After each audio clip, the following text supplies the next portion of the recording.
The Project Gutenberg ebook of Into the Blue. This ebook is for the use of anyone anywhere in the United States and most other parts of the world at no cost and with almost no restrictions whatsoever.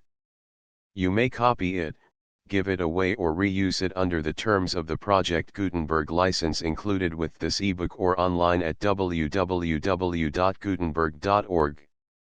If you are not located in the United States, you will have to check the laws of the country where you are located before using this ebook.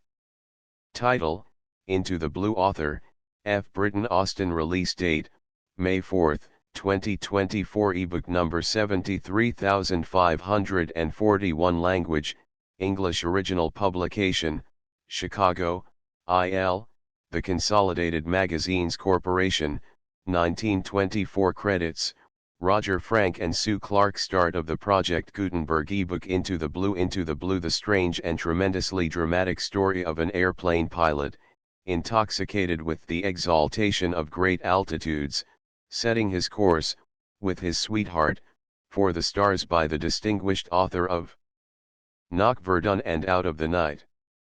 By F Britten Austin. It was in a bitterly pessimistic frame of mind that, having seen my baggage into the hotel, I went for a first walk along the asphalt esplanade of South Beach. I had no pleasure in the baking sun, in the glittering stretch of the English Channel that veiled itself in a fine weather mist all around the half-horizon. The exuberant, bold-eyed flappers, promenading in groups of 3 or 4, the vivid polychromatism of their taste in sports coats, seemed to me merely objectionable. The hordes of worthily respectable middle-class families complete with many children that blackened the sands and overflowed into the fringe of the water oppressed my soul with their formidable multiplicity. I thought, in a savage emphasis of contrast, of the neat little yacht that should now be bearing me across the North Sea to the austere perfection of the Norwegian fjords. And I cursed myself for the childish imbecility of exasperation with which when, at the last moment, with my suitcases all packed, I had received a telegram informing me that the yacht had come off second best in a collision with a coal tramp I had picked up Bradshaw, and sworn to myself to go to whatever place I should blindly put my finger upon as I opened the page. The Oracle had declared for South Beach in mid-August. I shrugged my shoulders. So be it. My holiday was spoiled anyhow. To South Beach I would go. And now, as I contemplated it, I was appalled. What was I going to do with myself? A paddle-wheel excursion steamer came up to the pier, listing over with the black load aboard of her. Up and down the beach, in 5-minute trips, a seaplane went roaring some 800 feet above the heads of the gaping crowd. I had done all the flying I wanted in the war, thank you very much. Other potentialities of amusement there were apparently none. If I could not discover a tolerably decent golf course, I was a lost man. I am not going to give the chronicle of that first day. It would be a study in sheer boredom. That night, after one of those execrable dinners which are the peculiar production of an English seaside hotel, I had pretty well made up my mind that oracle or no oracle I would shake the sand of South Beach off my feet on the morrow. Sitting over my coffee in the lounge, I was in fact already consulting the timetable for a morning train, when my cogitations were suddenly interrupted by a violent slap on the shoulder. "Hello, Jimmy." I looked up with a start, before my identification of the voice had time to complete itself. Toby Selwyn, by all that's splendid. It was years since I had seen him, but in this dreary desert of uninteresting people he came like an angel of companionship, and I welcomed him with delight. "Sit down, man. Have a drink." He did so, ordered a whiskey and soda from the hovering waiter. I looked at him as one looks at an acquaintance of old times, seeking for changes. I had not seen him since the armistice, when our squadron of fighting scouts was demobilized and a cheery crowd of daredevil pilots was dispersed to the 4 quarters of the globe. He had not greatly altered. His face was a little thinner, more mature.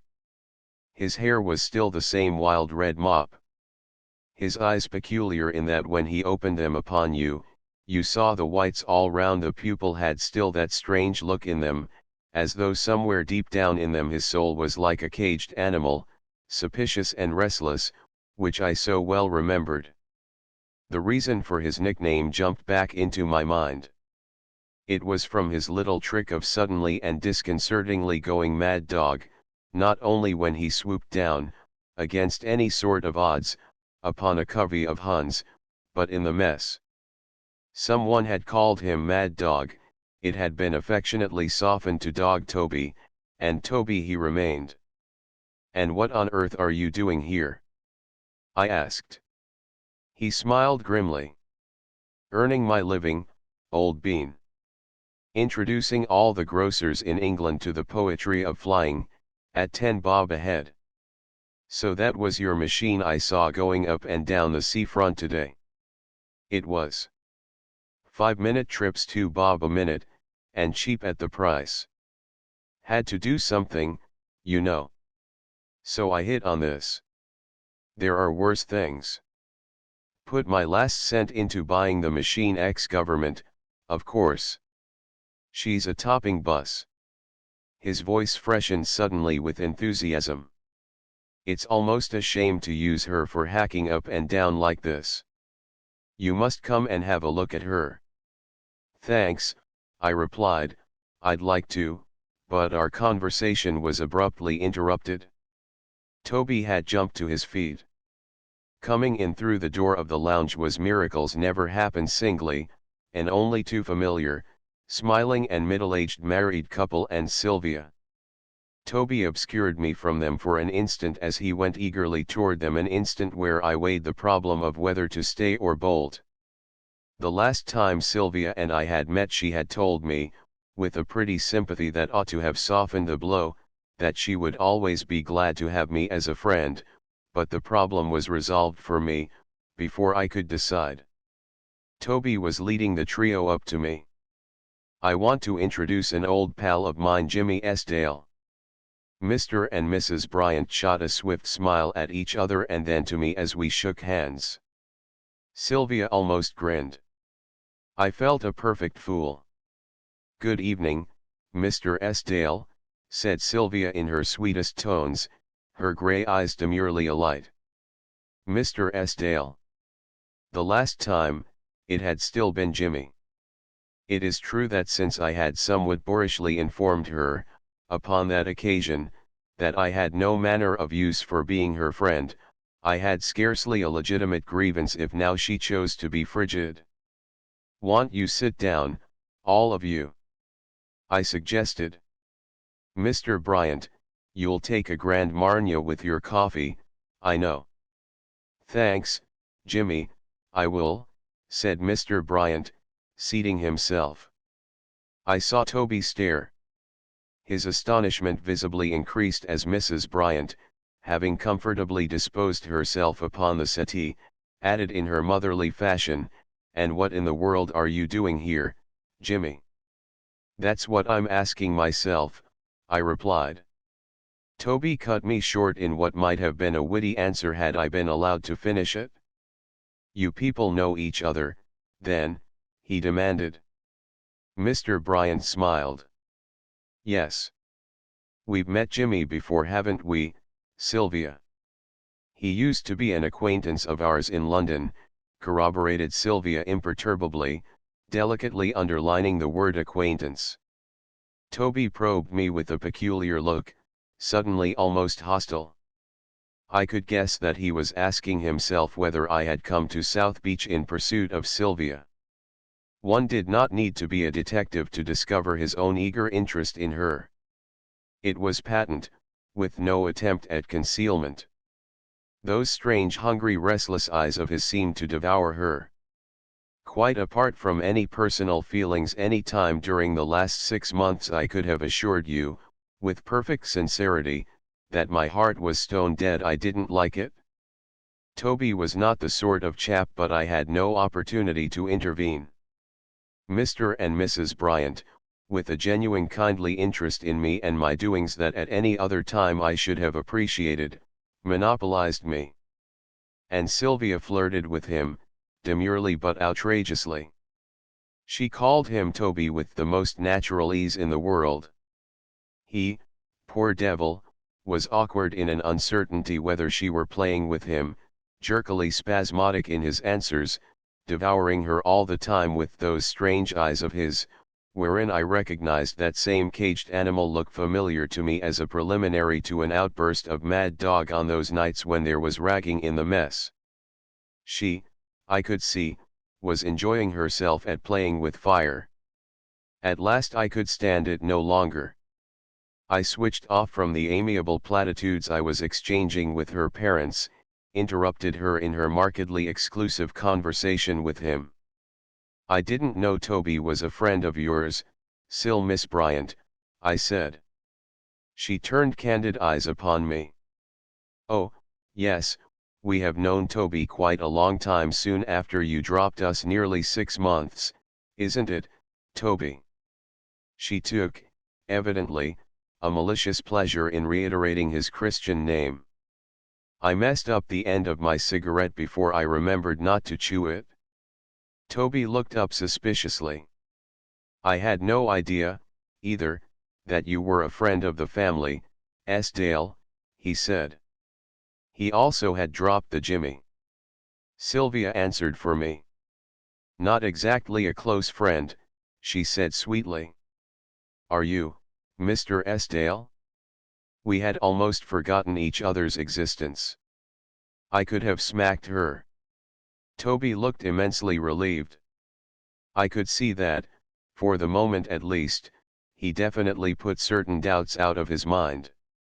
He seemed to be trying to make up for his spasm of hostility when next he spoke. "He's an old pal of mine, anyway, aren't you, Jimmy? It's like old times to see you again. Do you remember that little scrap with a dozen Huns over Charleroi? That was a good finish up the day before the armistice." I remembered that after that last fight, at the very end of the war, I had landed by a miracle with my nerves suddenly gone. I had never been in the air since for a long time could not look at an airplane without a fit of trembling. Sylvia glanced at me in surprise. The secret humiliation of that finish had made me pretty close about my war doings. "Oh, you two knew each other in the war, then," she said. "I should rather think we did," replied Toby. "Jimmy was my squadron leader and he's some scientist in the air, let me tell you." His tone of admiration smote me like a bitter irony. "Don't forget you're coming to look over that bus of mine tomorrow morning, Jimmy." "I don't know that I can," I replied. "I'm off back to town tomorrow." I said this with a glance to Sylvia which found her quite unmoved. "Are you, really?" she said. "What, on a Sunday?" Her eyebrows went up in mocking admiration for my courage. Confound it! I remembered suddenly that tomorrow was Sunday. I can put up with any reasonable amount of hardship, but the prospect of a Sunday train on a South Coast railway. "Camarade." I surrendered. "I go back on Monday." "Good," said Toby. "The tender conscience of the local municipality does not permit them to allow me to earn my living on the Sabbath. Tomorrow is a dies non. We'll spend the morning tinkering about the machine together. It'll be like old times, before we went up for a jolly old scrap with the Hun bird. She's worth looking at, too, built for a radius of 1,000 miles and a ceiling of over 20,000 feet. "Really?" I said, with a touch old-time professional interest. "But what on earth do you want a machine like that for? She's surely scarcely suitable for giving donkey rides up and down a beach." "She does all right," replied Toby. "And I like to feel that I've got something with power to it. That I could if I wanted to." His curious restless eyes lost expression, as though the soul behind them no longer saw me, contemplated something remote. Could what? I challenged him. He came back to perception of my presence. Eh? Oh, nothing. He looked at me with that familiar sudden suspiciousness which seemed to accuse one of attempt espionage into the secrets of his soul. I remembered that even in the mess, intimate as we had all been together, he had always been a queer chap. One had never really known what he was thinking or planning. He turned now to Sylvia. Miss Bryant has promised me that one day she will let me take her for a flight, he said, banishing the hardness of his eyes with that little smile of his which was so peculiarly attractive when he chose to exert his charm. I'll come tomorrow, she replied promptly. And then you'll have to take me gratis. Of course I will, he answered, clutching at her promise with a flash of eager delight in his eyes. You didn't imagine I was going to charge you for it, did you? That's settled, then. Mrs. Bryant interposed in motherly alarm. Oh, Sylvia. Don't do any of your madcap tricks, you will be careful, won't you, Mr. Selwyn? She turned to me. Are you sure she will be safe with him, Jimmy? My dear Mrs. Bryant, I assured her, if there is a better pilot in the world than Toby, I don't know him. Mr. Bryant took the pipe from his mouth and glanced cautiously at his wife. I'd rather like to go up too, he said. But Mrs. Bryant vetoed this volubly and emphatically. No, no, no, she exclaimed. Not two of you together. Suppose anything happened. I smiled at her nervous fears. Nothing will happen, Mrs. Bryant, make your mind easy. Toby's perfectly safe. And if Mr. Bryant would like a flight, I'm sure Toby would be pleased to take him. Toby was looking at Sylvia's father with his enigmatic eyes. Of course I will, he said. But I don't want to worry Mrs. Bryant. I will take Mr. Bryant another time. The conversation drifted off to other topics. At last, Mrs. Bryant rose for bed.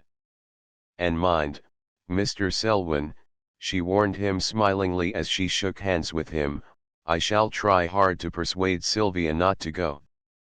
But you won't succeed, mother, announced Sylvia radiantly. Good night, Toby. Good night, Mr. Esdale. With which parting shot she left us, and the lounge was suddenly horribly empty. We sat there for yet some time, Toby and I, puffing at our pipes in silence. He leaned back on the settee, with his eyes closed.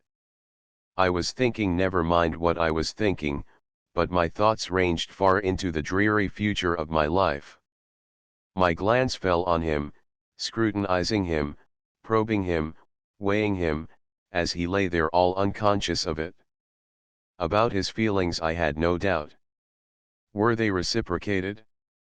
I remembered that peculiarly attractive smile of his, the alluring touch of mystery about him, and almost hated him for them. That was the kind of thing which appealed to women, I reflected bitterly. He opened his eyes.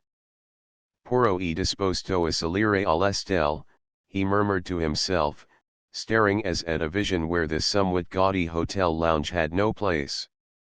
What's that? I said, not quite catching his words. He looked at me as though he had forgotten my presence, was only now reminded of it by my voice. Oh, that's the last line of the Purgatorio where Dante, having drunk forgetfulness of the earth from Lethe, is ready to ascend with Beatrice into the stars of the Paradiso. All right, Jimmy, he added, with a smile of sardonic superiority which irritated me, don't worry yourself with trying to understand. You want. You're one of those whose idea of the fit habitation for the divine soul shining through the eyes of your beloved is a bijou residence in a London suburb. After a few years of you, your wife, whoever she is, will be another Mrs. Bryant. Many thanks. I replied, somewhat nettled and a little puzzled also. This was a new Toby. We were not given to cultivating poetry in our mess. But since when have you taken to studying Dante in the original? Oh, I've had plenty of time, he answered, his eyes straying away from me evasively. I've lived pretty much by myself these last few years. He rose to his feet, cutting short the subject. Let's go for a stroll, shall we? Get a breath of fresh air into our lungs. I assented willingly enough. At the back of my mind was an obscure idea that, in the stimulated sense of comradeship evoked between two friends who walk together under a night sky, he might open himself to some confidence that would help me to a more precise definition of the relationship that subsisted between himself and Sylvia. In this I was disappointed. He walked along the asphalt promenade, now almost deserted, with the sea to our left marked only by an irregular faintly gleaming line of white in the black obscurity, without a word. He did not even respond to my efforts at conversation. Apparently he did not hear them. Overhead, the metallic blue-black heaven was powdered with a multitude of stars, twinkling down upon us from their immense remoteness. He threw his head back to contemplate them as we walked in silence. He baffled me, kept me somehow from my own private thoughts. Suddenly he switched upon me. There can't be nothingness all the way, can there? He demanded of me with a curious vehemence of interrogation. His hand made an involuntary half-gesture toward the scintillating dome of stars. There must be something. His manner had the disconcerting intensity of a man who has been brooding over long in solitude. At a distance everything melts into the blue. I have seen blank blue sky where on another day there's a range of mountains sharp and clear across the horizon. And they pretend that in all those millions of miles there is nothing but empty space. He finished on a note of scorn. But surely the astronomers, I began. Pa, he interrupted me. What do you or the astronomers know about it? Shut up. Shut up, I did.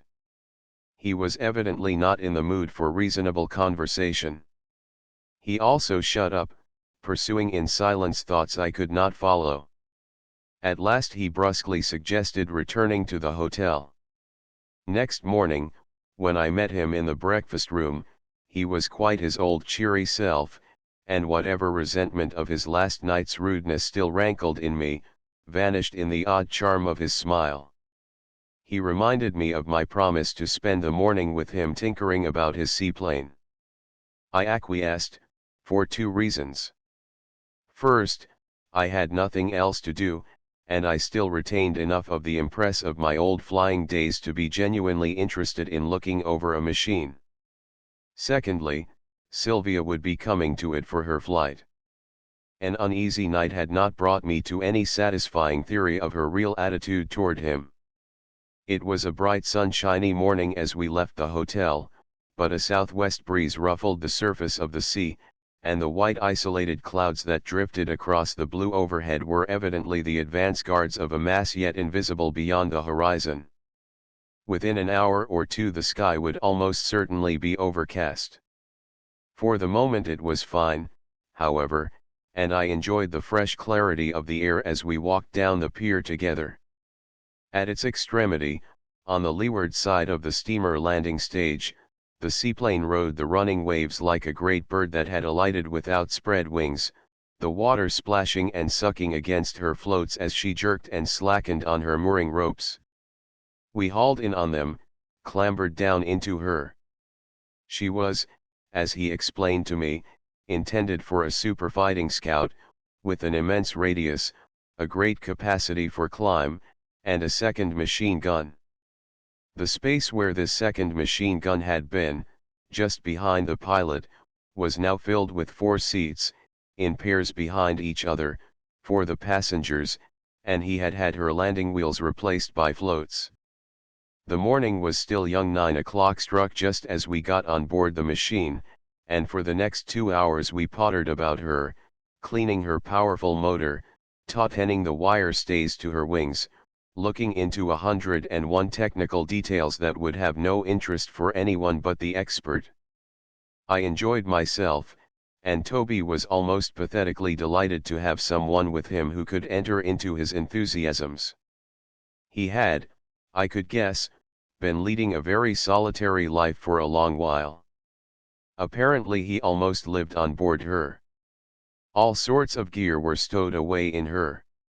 In one of the lockers I found quite a collection of books, including the Dante he had quoted, and a number of others of a distinctly mystical type odd reading for a flying man.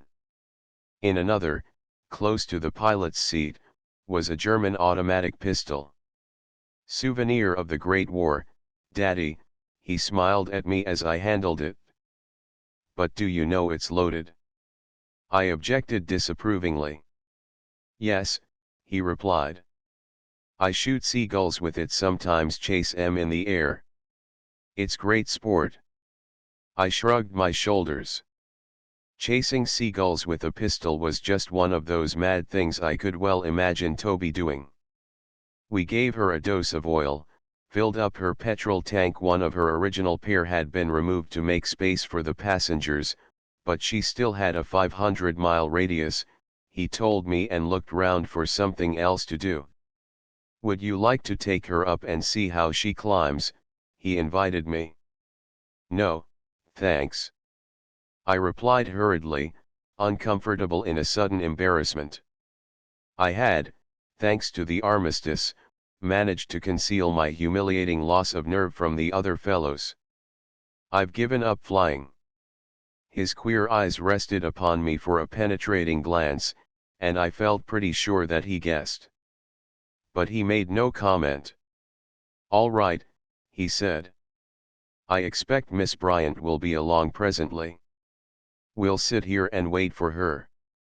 We ensconced ourselves in the passengers' seats and sat there smoking our pipes. The mention of Miss Bryant's name seemed to have killed conversation between us. We sat in a silence that I, at least, felt to be subtly awkward. The intimacy of the morning was destroyed.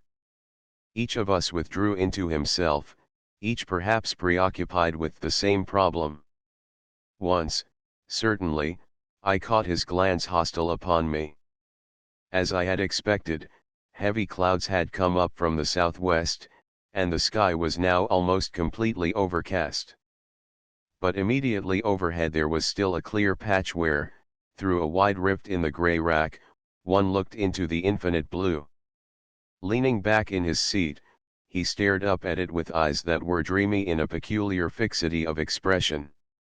"Jimmy," he said suddenly, in a voice that was far away with his thoughts, "in the old days, when you were flying high to drop on a stray Hun, say, at 20,000 feet, with the Earth miles away out of touch, didn't you ever feel that if you went a little higher, climbed and climbed, you would come to something some other place? Didn't it almost seem to you that it would be as easy as going back?" I glanced at him. Into my mind flitted a memory of his last night's wild talk about the stars. He had always been a little queer. Was he not quite right? "I can't say it did," I replied curtly. "I was always jolly glad to get down again." He looked at me. "Yes, I suppose so," he commented. There was almost an insult in his tone. Before I could decide whether to resent it or to humor him, I saw Sylvia approaching us along the pier, charming in her summer dress, but prudently with a raincoat over her arm. "Here's Miss Bryant," I said, glad of this excuse to put an end to the conversation. He leaped to his feet with a peculiar alacrity. "At last," he ejaculated, as though an immeasurable time of waiting was at an end. He quenched a sudden flash of excitement in his eyes as he caught my glance on his face. She stood above us on the pier, smiling. "Here I am," she said. "But it isn't a very nice morning, is it?" "It will be all right up above," replied Toby. "Come along down that next flight of steps." He was trembling with eagerness. I wondered suddenly whether I was wise in letting her go up with him. The man's nerves were obviously strung to high pitch. On the other hand, I had the greatest confidence in his skill, and it was only too likely that she would misinterpret any objections from me, would refuse to listen to them. While I was hesitating, she had already descended to the lower stage, and Toby had helped her along the gangplank into the machine. "You see, I brought my raincoat," she said.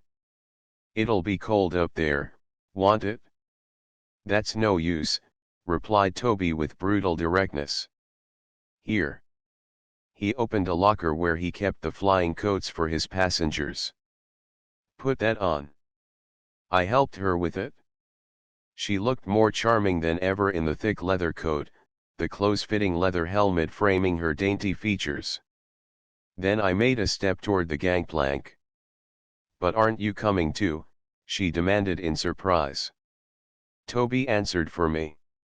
"Dale doesn't care for flying," he said with a sardonic smile, looking me straight in the eyes.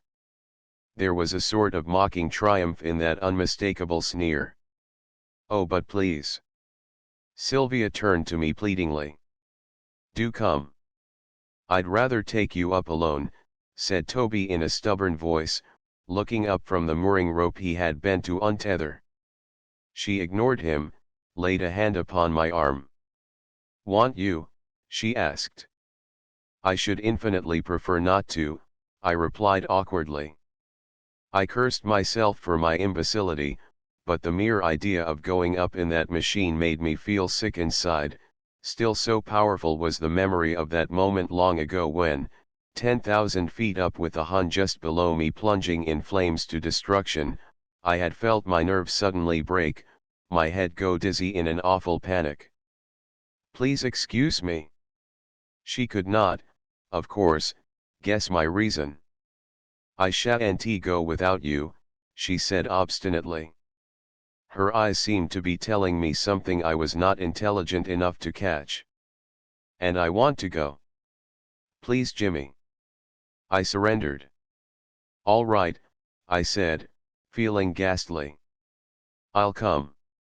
Toby stopped in the act of pulling on his flying coat, and looked at me.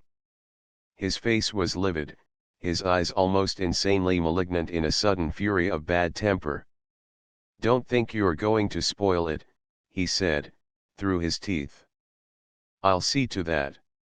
With that cryptic remark, he swung himself into the pilot's seat and started the engine with a jerk that almost threw me into the water. I slid down to the seat beside Sylvia. Toby had already cast off the one remaining mooring rope, and with a whirring roar that gave me an odd thrill of old familiarity, the propeller at our nose a dark blur in its initial low-speed revolutions, we commenced to move over the waves. For a moment we had a slight sensation of their rise and fall as we partly tore through them, partly floated on their lifting crests, and then suddenly the engine note swelled to the deafening intensity of full power, the blur of the propeller disappeared, a fount of white spray, sunlit from a rift in the clouds, sprang up on either hand from the floats beneath us, hung poised like jeweled curtains at our flanks, stung our faces with flying drops. For yet a minute or two we raced through the high-flung water, and then abruptly the glittering foam curtains vanished. Our nose lifted. We sagged for another splash, lifted again, on a buoyancy that was not the buoyancy of the sea. I glanced over the side, saw the tossing wave crests already 20 feet below us. Instinctively I looked round to Sylvia to see how she was taking it.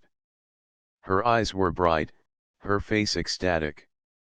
I saw her lips move as she smiled. But her words were swallowed in the roar of the engine, and the blast of air that almost choked one, despite the little mica windscreen behind which we crouched. I bent my ear close to her face, just caught her comment as she repeated it. "It's wonderful," she gasped. Then she clutched my arm in sudden nervousness as the machine banked sidewise. Below us, diminished already, the pier, the long promenade of South Beach, whirled round dizzily in a complete circle, got yet smaller as they went. Toby was putting the machine to about as steep a spiral as it could stand.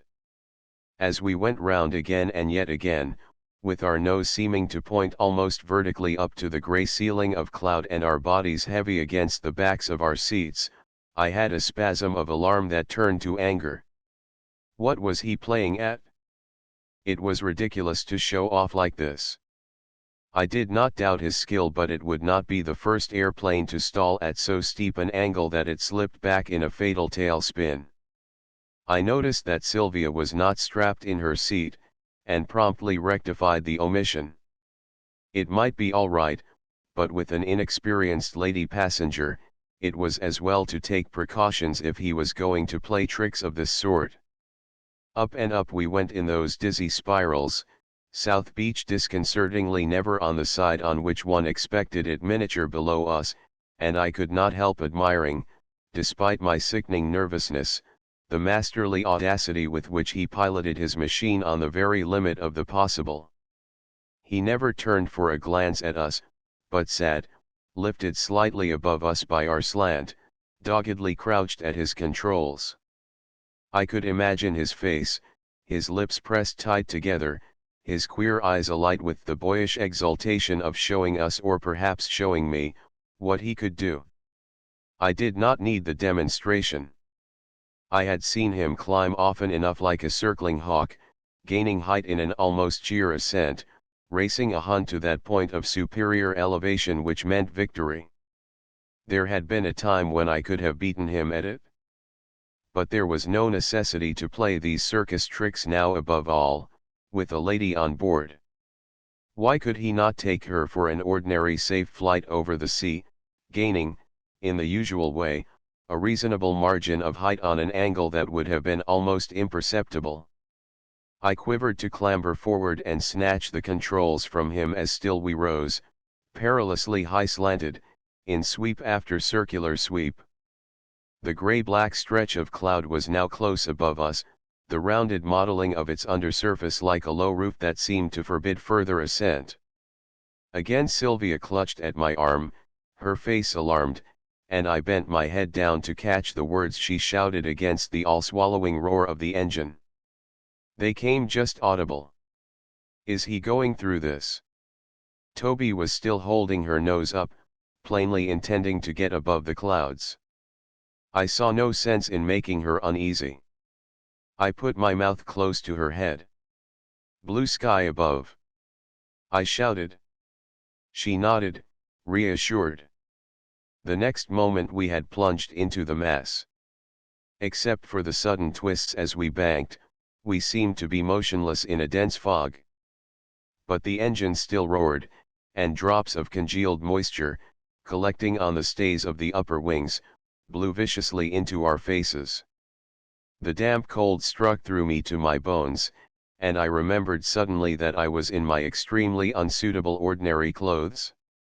There was no saying to what height this mad fool might take us. He was still climbing steeply, and I had no mind to catch my death of cold. Hanging on with one hand to the side of the canted-up machine that threatened to fling me out directly I rose from my seat, I managed to reach the locker where he kept the flying coats for his passengers, wriggled somehow into one of them. It was only by setting my teeth that I did it, for my head was whirling dizzily and, cursing the day I had strained my nerves beyond breaking point, I had to fight back desperately an almost overmastering panic that came upon me in gusts from a part of me beyond my will. I could not have achieved it, had it not been for the fog which, blotting out the earth beneath us, obliterated temporarily the sense of height. I was shaking all over as I got back into my seat. I glanced at Sylvia. She was sitting quiet and brave, a little strained, perhaps, staring at the blank fog through which we drove in steadily upward sweeps. Suddenly we emerged into dazzling sunshine, warm despite the cold rush of the air. All above us was an infinite clarity of blue.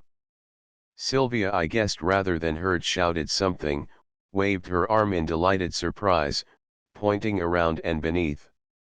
Close below us was no longer the earth, but that magical landscape which is only offered by the upper surface of the clouds. We rose for yet a minute or two before we could get the full impression of it. At our first emergence, great swelling banks of sunlit snow overtopped us here and there, blew across us from moment to moment, uncannily unsubstantial as we went through them, in mere fog. Then finally we looked down upon it all, the eye ranging far and wide over a magnificent confusion of multitudinous rounded knolls, of fantastic perilously toppling lofty crags from which streamed wisps of gossamer vapor, of grotesque mountains and tremendous chasms, such as the wildest scenery of earth can never show. Familiar as it was to me, I could not help admiring anew the immense sublimity of that spectacle which drifts so brilliantly under the blue arch of heaven when the shadowed earth below teems with rain, that spectacle which the eye of earth-bound man never sees. To the extreme limit of vision it stretched, apparently solid, a fairy country gleaming snow-white under the vertical sun, across which our shadow, growing smaller at each instant, flitted like the shadow of a great bird. I felt Sylvia's hand squeeze me in her delight. My exasperated annoyance with Toby died down, all but vanished. Perhaps he wasn't such a fool, after all. It was worthwhile to show her this. That was what he had climbed so steeply for. Now he would flatten out, circle once or twice to imprint this fairy scene upon her memory, and then descend. But he did not. He did not even glance round to us. He held the nose of the machine up, climbed still, higher and higher, in those sheer and dizzy spirals. This was getting beyond a joke. I glanced at my watch, computed the minutes since we had risen from that grey-green sea now out of sight beneath the horizon-filling floor of cloud. We must be already over 5,000 feet up. That was surely quite enough. He might lose his direction, cut off from the earth by that great cloud layer, miss the sea for our return. A forced landing upon hard ground with those water floats of ours would be a pretty ugly crash. I craned forward, looked over his shoulder at the dial of the barograph. We were 7,000. What on earth, I shouted at him, but of course he did not hear it in the deafening roar of the engine. I caught hold of his shoulder, shook him hard. I had to shake a second time before his face came round to me. It startled me with its strange set fixity of expression, the wild eyes that glared at me. I gesticulated, pointed downward. He opened his lips in a vicious ugly snarl, shouted something of which only the ugly rebuff of my interference was intelligible, turned again to his controls, lifted the machine again from its momentary sag. I sank back into my seat, quivering. Sylvia glanced at me inquiringly. I shrugged my shoulders. She had not, I hoped, seen that ugly snarl upon his face. The cloud floor was now far below us, its crags and chasms flattened to mere corrugations on its gleaming surface. The seaplane rose, circling round and round untiringly, corkscrewing ever up and up into the infinite blue above us. I was now thoroughly alarmed. What was he playing at? I worried over the memory of his furious face when I had made my gestured expostulation. Surely he could have no serious purpose of any kind in thus climbing so steeply far above any reasonable altitude. There was no serious purpose imaginable. Unless I refused to entertain the sudden sickening doubt of his sanity. He was playing a joke on us, on me. Guessing that I had lost my nerve, and angry with me for spoiling a tete-a-tete flight with Sylvia, he was maliciously giving me a twisting. Presently he would get tired of the joke, flatten out. But he did not get tired of it. Up and up we went, in turn after turn rather wider circles now, for the air was getting rare and thin, and sometimes we side-slipped uncomfortably, and the engine flagged, threatening to misfire, until he readjusted the mixture but still climbing. Far, Far below us the cloud floor was deceptive of our real height in its fallacious similitude to an immense horizon of snow-covered earth. I glanced at my watch, calculated again our height from the minutes. We must surely now be over 12,000 feet. I shrank nervously from the mere thought of again moving to look over his shoulder at the barograph. An appalling feeling of vertigo held me in its clutch. That last glance over the side had done it, reawakening all the panic terror which had swept over me that day when at such a height as this I had seen that Hun plunge to destruction and had suddenly realized, as though I had but just awakened from a dream, my own high-poised perilous instability. I sat there clutched and trembling, could not have moved to save my life. I would have given anything to have closed my eyes, forgotten where I was, but the horrible fascination of this upward progress held them open as though mesmerized. I tried to compute the stages of our ascent from our circling sweeps.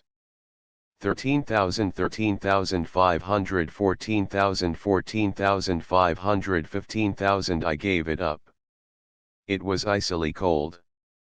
My head was dizzy, my ears sizzling with altered blood pressure. My lungs heaved in this rarefied atmosphere. I glanced at Sylvia. She looked ill, her lips were blue, she was gasping as though about to faint. She looked at me imploringly, made a gesture with her hand toward Toby's inexorable back. I shrugged my shoulders in sign that I had already protested in vain. But nevertheless I obeyed. Once more I leaned forward and clutched at his shoulder. Once more, after I had shaken him furiously, he turned upon me with that savage snarl, shouted something unintelligible, and switched round again to his controls. Sylvia and I looked at each other. This time she had seen.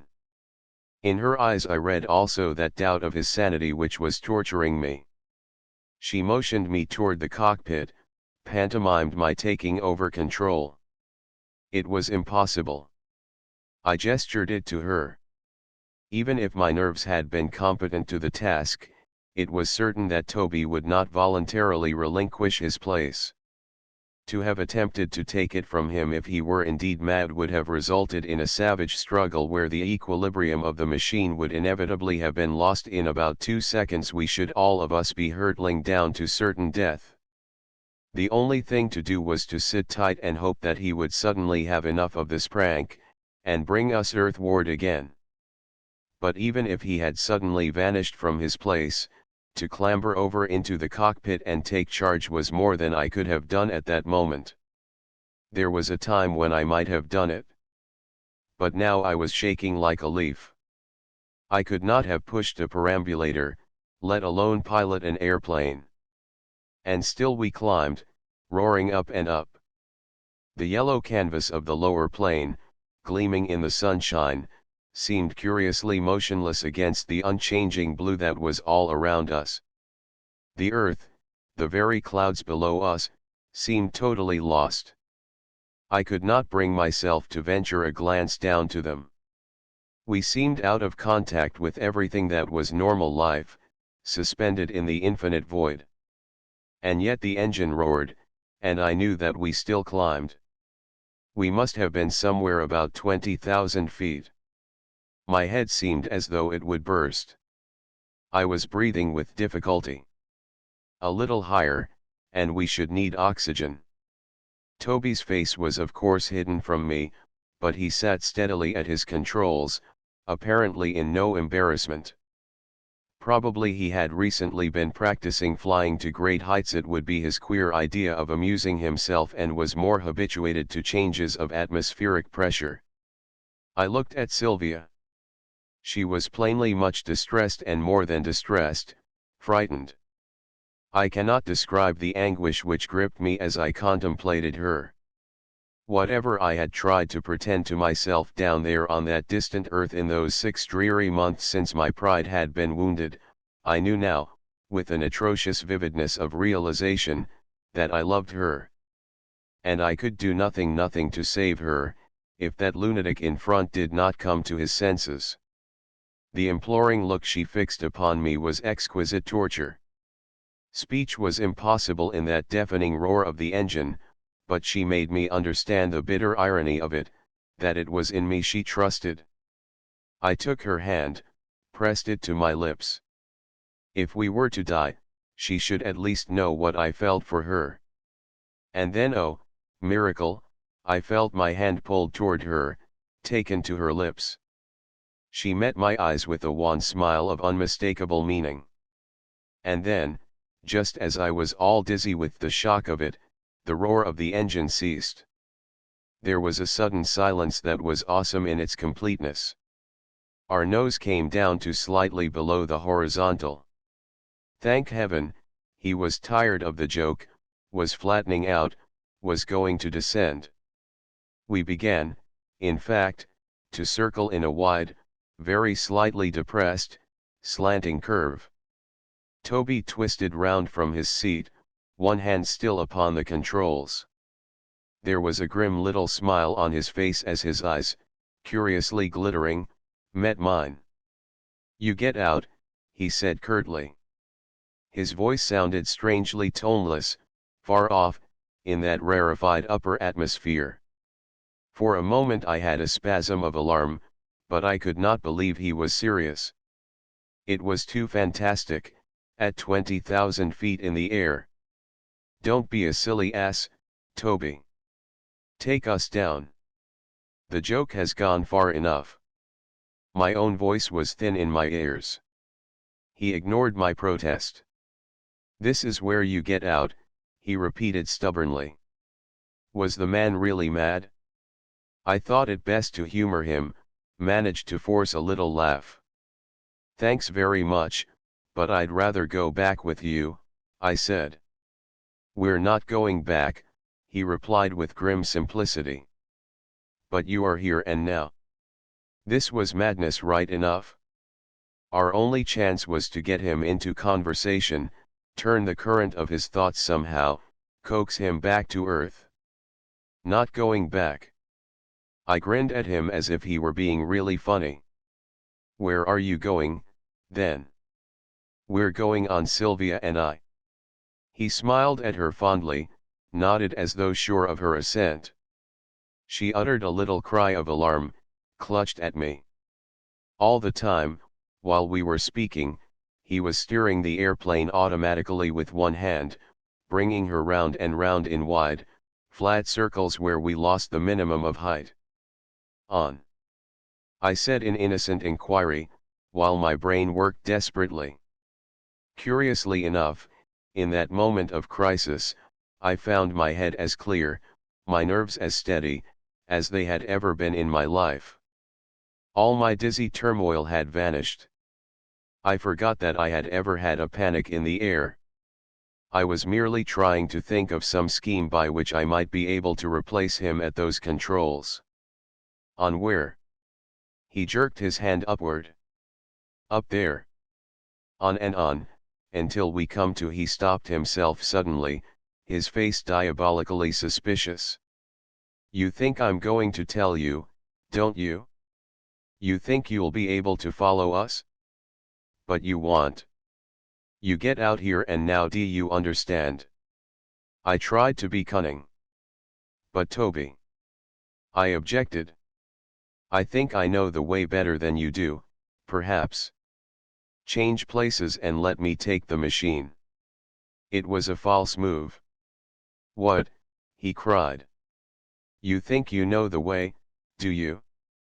You think you know the way beyond the stars?" He burst suddenly into a hideous laugh, thin and cackling in the awesome silence of that upper air. "Then you'll never get there. I'll see to that. Get out." He gestured over the side, into the blue abyss above which we circled. "Quick." I glanced at Sylvia. She was sitting numbed with horror, incapable of speech. As I looked, she jerked forward in a gesture of wild protest, abruptly checked by the straps which held her in her seat.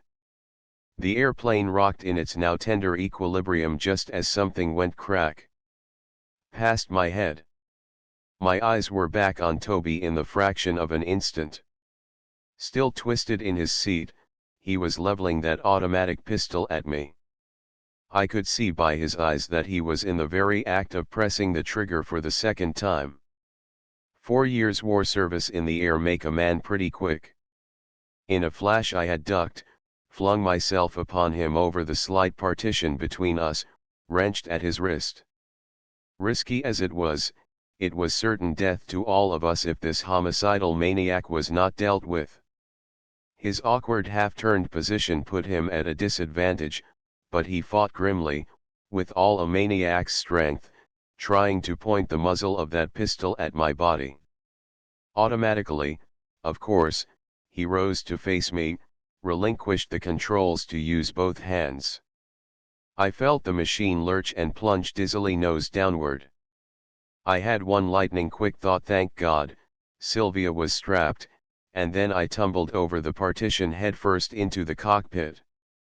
It was not thought but instinct with which I clutched the steering stick. One had not much time for thought when fighting the nimble Fokker got into some sort of position on the seat.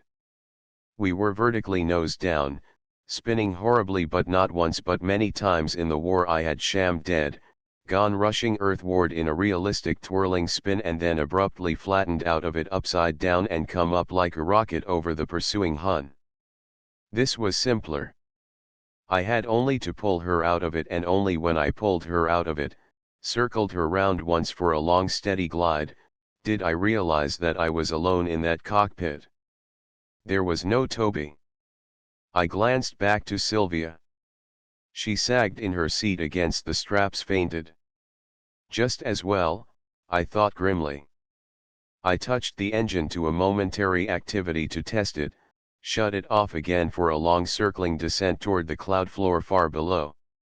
An exultation leaped in me, the exultation of old days of peril in the air. I thought of Toby, with whom I had shared so many, with a sudden warming of the heart. Poor old Toby!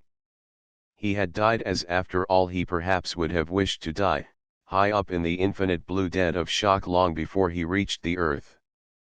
I thrilled with the old-time sense of mastery over a fine machine, delicately sensitive to the controls, as that massed and pinnacled cloud landscape grew large again beneath me. My one anxiety was whether it hit sea or land. Then, just as we drew near, I saw a deep black gulf riven in its snowy mass, saw down through that gulf a tiny model steamship trailing a long white wake. The wedding? That was last year. Transcriber's note: this story appeared in the March 1924 issue of the Blue Book magazine.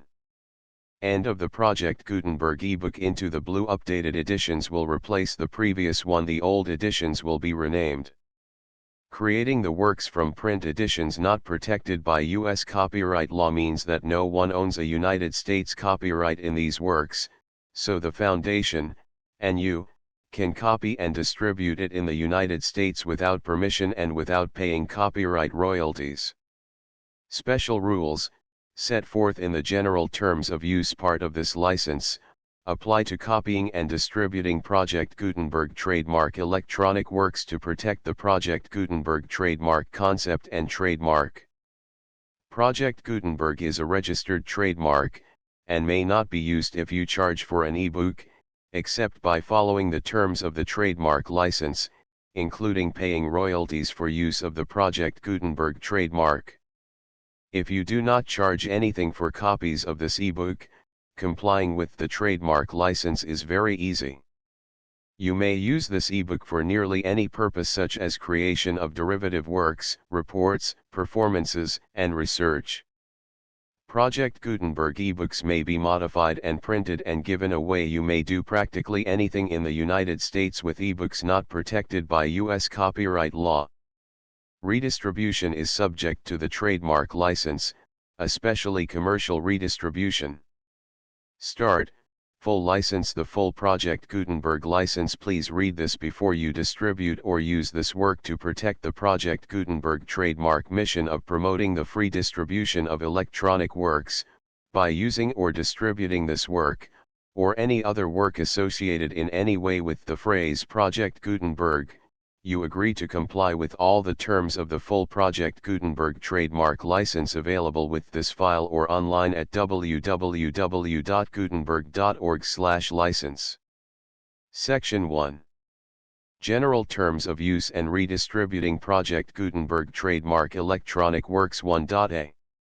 By reading or using any part of this Project Gutenberg trademark electronic work, you indicate that you have read, understand, agree to and accept all the terms of this license and intellectual property, trademark/copyright, agreement. If you do not agree to abide by all the terms of this agreement, you must cease using and return or destroy all copies of Project Gutenberg trademark electronic works in your possession. If you paid a fee for obtaining a copy of or access to a Project Gutenberg trademark electronic work and you do not agree to be bound by the terms of this agreement, you may obtain a refund from the person or entity to whom you paid the fee as set forth in paragraph 1.e.8. 1.b Project Gutenberg is a registered trademark. It may only be used on or associated in any way with an electronic work by people who agree to be bound by the terms of this agreement. There are a few things that you can do with most Project Gutenberg trademark electronic works even without complying with the full terms of this agreement. See paragraph 1.c below. There are a lot of things you can do with Project Gutenberg trademark electronic works if you follow the terms of this agreement and help preserve free future access to Project Gutenberg trademark electronic works. See paragraph 1.e below. 1.c. The Project Gutenberg Literary Archive Foundation, the Foundation or PGLOF, owns a compilation copyright in the collection of Project Gutenberg trademark electronic works. Nearly all the individual works in the collection are in the public domain in the United States.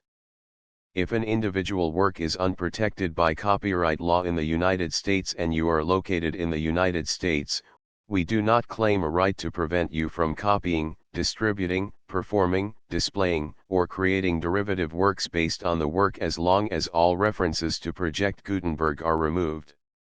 Of course, we hope that you will support the Project Gutenberg trademark mission of promoting free access to electronic works by freely sharing Project Gutenberg trademark works in compliance with the terms of this agreement for keeping the Project Gutenberg trademark name associated with the work. You can easily comply with the terms of this agreement by keeping this work in the same format with its attached full Project Gutenberg trademark license when you share it without charge with others. 1.d. The copyright laws of the place where you are located also govern what you can do with this work. Copyright laws in most countries are in a constant state of change. If you are outside the United States, check the laws of your country in addition to the terms of this agreement before downloading, copying, displaying, performing, distributing or creating derivative works based on this work or any other Project Gutenberg trademark work. The Foundation makes no representations concerning the copyright status of any work in any country other than the United States. 1.e Unless you have removed all references to Project Gutenberg, 1.e.1. The following sentence, with active links to, or other immediate access to, the full Project Gutenberg trademark license must appear prominently whenever any copy of a Project Gutenberg trademark work, any work on which the phrase Project Gutenberg appears, or with which the phrase Project Gutenberg is associated, is accessed, displayed, performed, viewed, copied or distributed. This ebook is for the use of anyone anywhere in the United States and most other parts of the world at no cost and with almost no restrictions whatsoever. You may copy it, give it away or reuse it under the terms of the Project Gutenberg license included with this ebook or online at www.gutenberg.org. If you are not located in the United States, you will have to check the laws of the country where you are located before using this ebook. 1.e.2. If an individual Project Gutenberg trademark electronic work is derived from texts not protected by U.S. copyright law, does not contain a notice indicating that it is posted with permission of the copyright holder, the work can be copied and distributed to anyone in the United States without paying any fees or charges.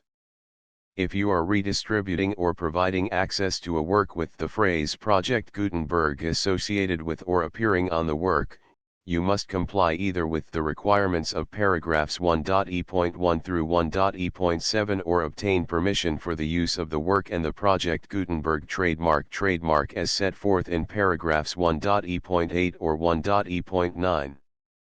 1.e.3. If an individual Project Gutenberg trademark electronic work is posted with the permission of the copyright holder, your use and distribution must comply with both paragraphs 1.e.1 through 1.e.7 and any additional terms imposed by the copyright holder. Additional terms will be linked to the Project Gutenberg trademark license for all works posted with the permission of the copyright holder found at the beginning of this work. 1.e.4. Do not unlink or detach or remove the full Project Gutenberg trademark license terms from this work, or any files containing a part of this work or any other work associated with Project Gutenberg trademark. 1.e.5. Do not copy, display, perform, distribute or redistribute this electronic work, or any part of this electronic work, without prominently displaying the sentence set forth in paragraph 1.e.1 with active links or immediate access to the full terms of the Project Gutenberg trademark license. 1.e.6.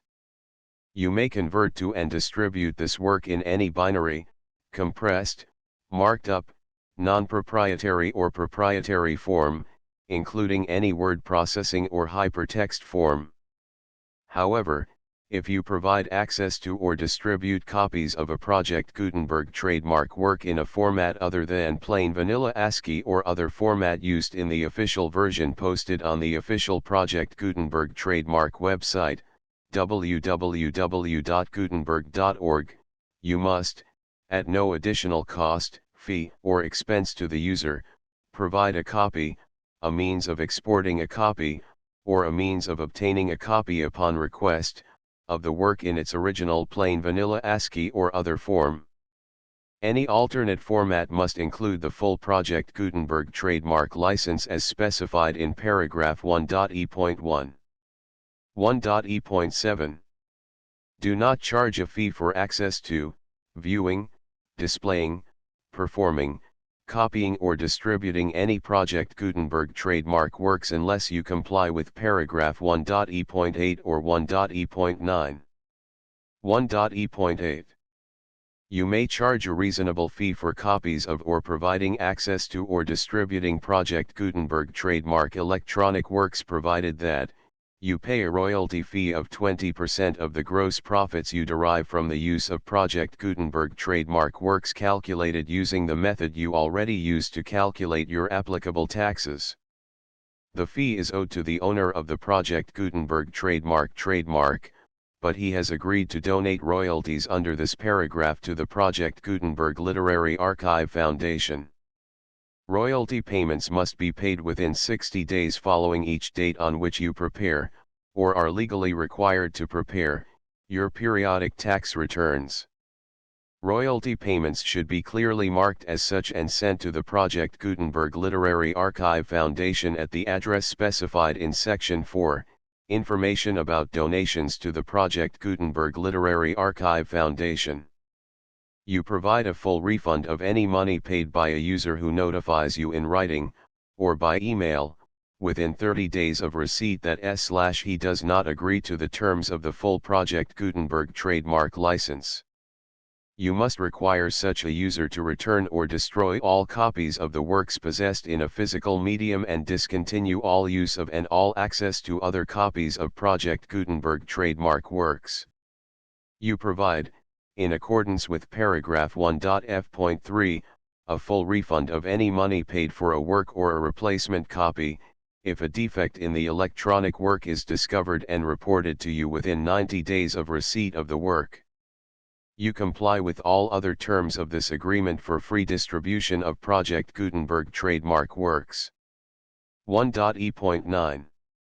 If you wish to charge a fee or distribute a Project Gutenberg trademark electronic work or group of works on different terms than are set forth in this agreement, you must obtain permission in writing from the Project Gutenberg Literary Archive Foundation, the manager of the Project Gutenberg trademark.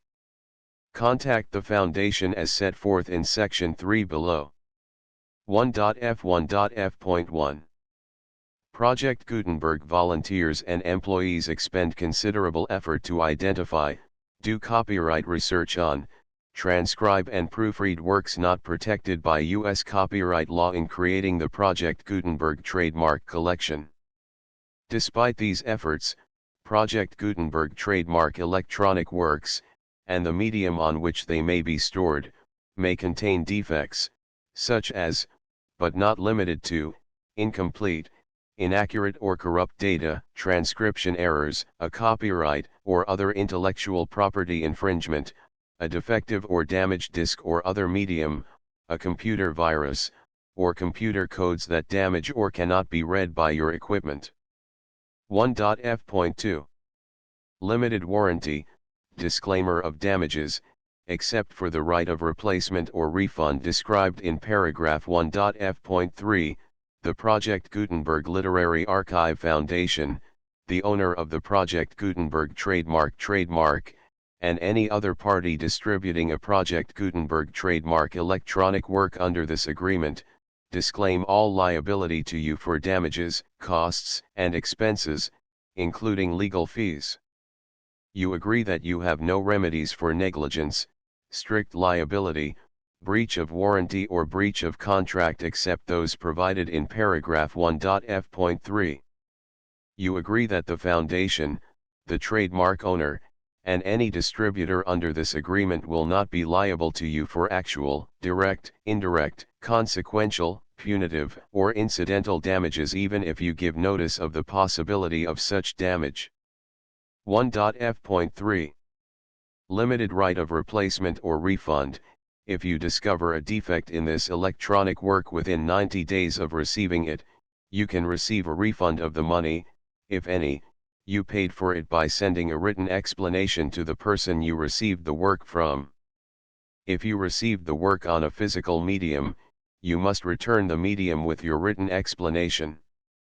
The person or entity that provided you with the defective work may elect to provide a replacement copy in lieu of a refund. If you received the work electronically, the person or entity providing it to you may choose to give you a second opportunity to receive the work electronically in lieu of a refund. If the second copy is also defective, you may demand a refund in writing without further opportunities to fix the problem. 1.f.4. Except for the limited right of replacement or refund set forth in paragraph 1.f.3, this work is provided to you as is, with no other warranties of any kind, express or implied, including but not limited to warranties of merchantability or fitness for any purpose. 1.f.5. Some states do not allow disclaimers of certain implied warranties or the exclusion or limitation of certain types of damages. If any disclaimer or limitation set forth in this agreement violates the law of the state applicable to this agreement, the agreement shall be interpreted to make the maximum disclaimer or limitation permitted by the applicable state law. The invalidity or unenforceability of any provision of this agreement shall not void the remaining provisions. 1.f.6. Indemnity. You agree to indemnify and hold the Foundation, the trademark owner, any agent or employee of the Foundation, anyone providing copies of Project Gutenberg trademark electronic works in accordance with this agreement, and any volunteers associated with the production, promotion, and distribution of Project Gutenberg trademark electronic works, harmless from all liability, costs, and expenses, including legal fees, that arise directly or indirectly from any of the following which you do or cause to occur. A. Distribution of this or any Project Gutenberg trademark work. B. Alteration, modification, or additions or deletions to any Project Gutenberg trademark work. And C.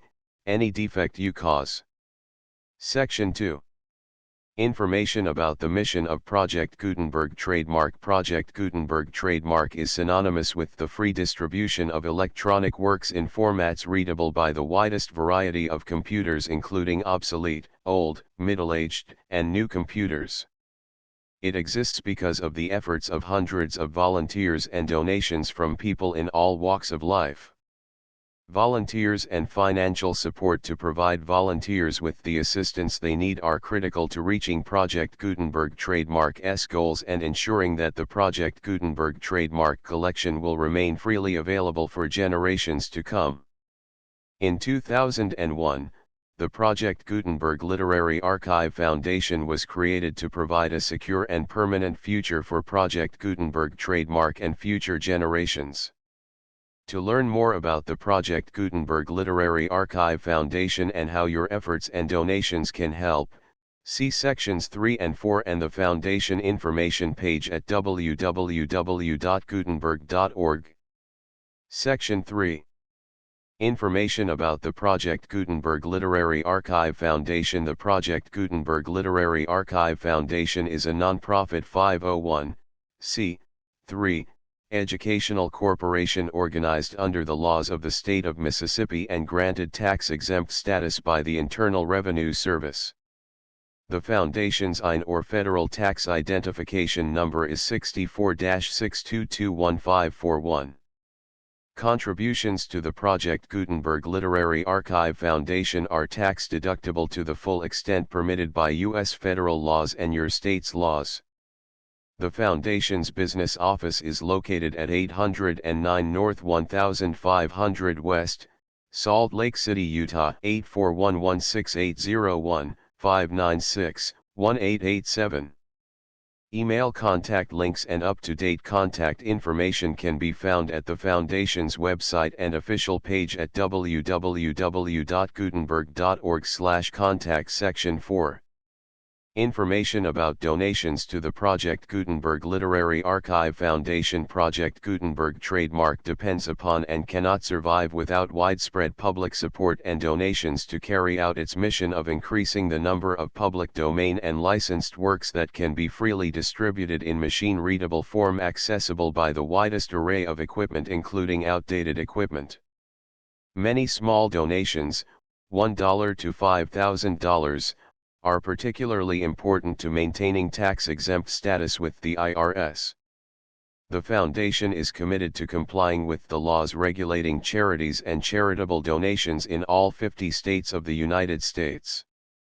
Compliance requirements are not uniform and it takes a considerable effort, much paperwork, and many fees to meet and keep up with these requirements. We do not solicit donations in locations where we have not received written confirmation of compliance. To send donations or determine the status of compliance for any particular state, visit www.gutenberg.org/donate. While we cannot and do not solicit contributions from states where we have not met the solicitation requirements, we know of no prohibition against accepting unsolicited donations from donors in such states who approach us with offers to donate. International donations are gratefully accepted, but we cannot make any statements concerning tax treatment of donations received from outside the United States. U.S. laws alone swamp our small staff. Please check the Project Gutenberg web pages for current donation methods and addresses. Donations are accepted in a number of other ways, including checks, online payments, and credit card donations. To donate, please visit www.gutenberg.org/donate. Section 5. General information about Project Gutenberg trademark electronic works. Professor Michael S. Hart was the originator of the Project Gutenberg trademark concept of a library of electronic works that could be freely shared with anyone. For 40 years, he produced and distributed Project Gutenberg trademark ebooks with only a loose network of volunteer support. Project Gutenberg trademark ebooks are often created from several printed editions, all of which are confirmed as not protected by copyright in the U.S. unless a copyright notice is included. Thus, We do not necessarily keep ebooks in compliance with any particular paper edition. Most people start at our website, which has the main PG search facility, www.gutenberg.org. This website includes information about Project Gutenberg trademark, including how to make donations to the Project Gutenberg Literary Archive Foundation, how to help produce our new ebooks, and how to subscribe to our email newsletter to hear about new ebooks.